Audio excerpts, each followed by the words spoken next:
Salam inspiratif. Welcome to my channel. Baik Bapak Ibu Bendahara Bos dan tim manajer Bos dari Sabang sampai Merauke. Terima kasih sudah bergabung di channel saya ini. Bagi Bapak Ibu yang belum subscribe dulu. Oke, hari ini saya akan berbagi terkait dengan langkah-langkah dalam penata usahaan. Teman-teman sudah melewati fase ini. Ya, sudah melaksanakan SPJ tahun 2023, sudah dikonfirmasi oleh dinas. Terus yang kedua, dana bosnya sudah cair, ya.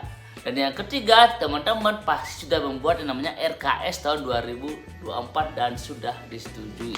Berarti ketika 3 hal ini teman-teman lewati, kita bisa melangkah ke penata usahaan. Ya, kita akan melangkah ke penata usahaan. Nah, bagaimana sih langkah-langkah awal yang harus teman-teman lakukan ketika membuat BKU di bulan Januari?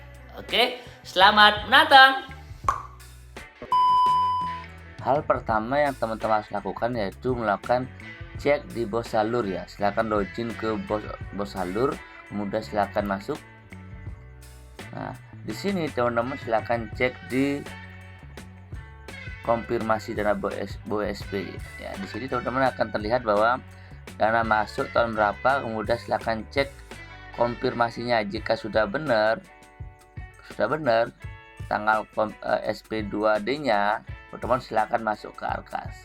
Kemudian langkah berikutnya adalah melakukan aktivasi BKU. Silakan diklik, kemudian silakan cek ya berapa penerimaan, tanggal berapa penerimaan beserta juga uangnya. Kalau sudah, baru lakukan aktivasi BKU. Nah, sudah aktif.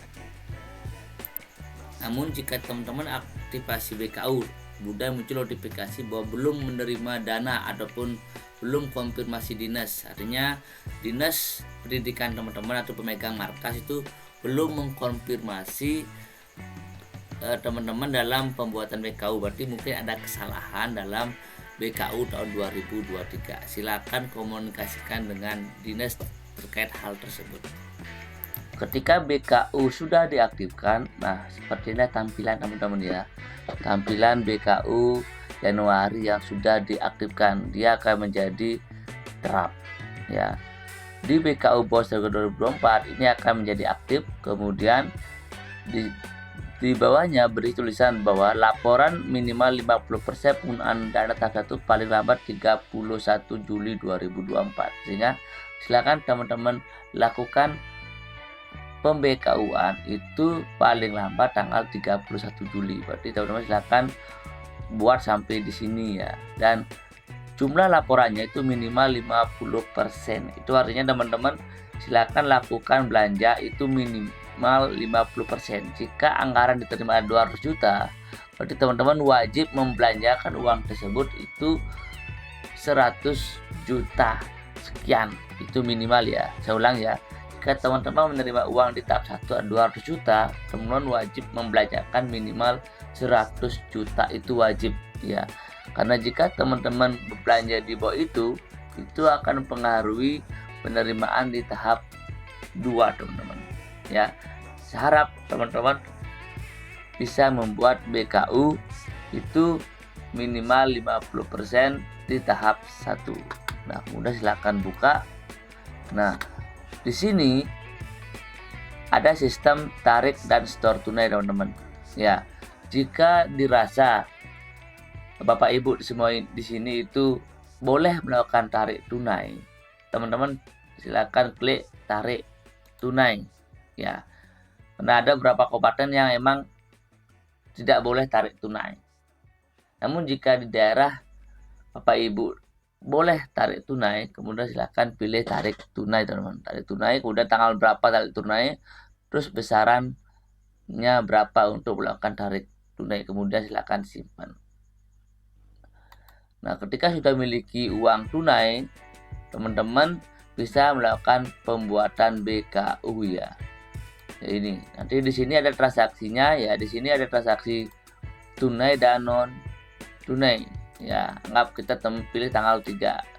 Di sini akan muncul tunai dan non tunai uangnya ya. Ya, anggap kalau emang dipilih ada tanggal belum tanggal masuk, contoh di sini kan tanggal 3, otomatis di tunai non tunai akan 0. Kenapa? Karena uangnya masuk saat ini itu tanggal 17. Berarti jika kita pilih tanggal 20, otomatis baru di sini tersedia uangnya, ya. Tersedia uangnya karena uang masuk tanggal 17, sehingga setelah tanggal 17 baru akan terlihat memiliki uang, baik itu uang non tunai maupun uang tunai hasil tarik tunai yang dilakukan oleh teman-teman, ya. Kemudian ketika sudah, teman-teman silakan lakukan transaksi baik Sipla dan non Sipla. Silakan teman-teman jika ingin video detailnya silakan dilihat di sini, ya. Dilihat di sini sudah ada lengkap bagaimana jika teman-teman belanja di Sipla, bagaimana jika belanja di luar Sipla, adapun belanja di Sipla namun tidak ditemukan transaksinya. Nah, juga lengkap di video di atas, silakan tonton. Nah, kemudian teman-teman ketika transaksi bulan Januari sudah selesai, silakan lakukan tutup BKU. Nah, di sini akan ada notif apakah BKU bulan ini sudah benar.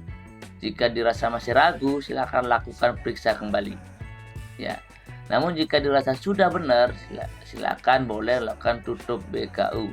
Nah, di sini akan ada namanya bunga dan pajak. Silakan teman-teman cek rekening korannya, dipastikan. Nah, biasanya kalau teman-teman menggunakan jasa giro itu sudah auto debit dari dinas, ya. Sudah di auto debit, sehingga di sini biasanya tidak terlihat bunga dan pajaknya, sehingga tulis 0 dan 0 seperti itu. Namun jika transaksi teman-teman itu auto debit namun bunga dan pajaknya itu sama, artinya ini ada bunga sebesar 2000, di sini sama 2000. Nah, ketika jumlah bunga dan pajak itu adalah nominalnya sama, teman-teman silakan input, ya. Kenapa? Karena transaksinya itu menjadi 0, artinya bunga dan pajak itu kan sama, otomatis menjadi 0, sehingga tidak akan mempengaruhi BKU teman-teman. Namun jika emang di sini bunganya adalah 2000, namun di sini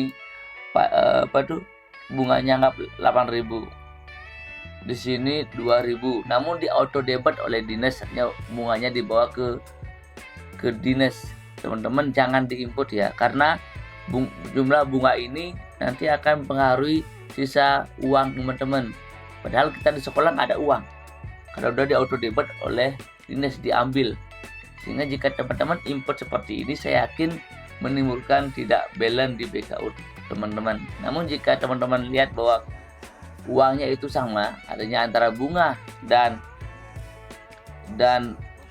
pajaknya itu sama, teman-teman boleh input. Kenapa? Karena dia menghasilkan 0, dapat bunga 2000, dipajak 2000, sehingga tidak akan mempengaruhi jumlah BKU yang terjadi. Namun jika ada selisih antara bunga dan pajak, saran saya teman-teman silakan diinput saja menjadi 0, ya, seperti itu, ya, diinput 0 sehingga tidak akan mempengaruhi BKU yang terjadi di arkas ini, ya. Kemudian kalau sudah sip, bisa dilakukan simpan dan tutup. Nah, sekian beberapa informasi terkait dengan bagaimana sih atau apa sih yang lakukan teman-teman ketika sudah selesai melakukan 3 tahap yang tadi, ya. Sudah membuat RKS, dana sudah masuk, kemudian sudah dikonfirmasi oleh markas untuk pembuatan BKU, ya, seperti ini. Nah, untuk video berikutnya teman-teman ingin penjelasan tentang apa, silakan ditulis di kolom komentar.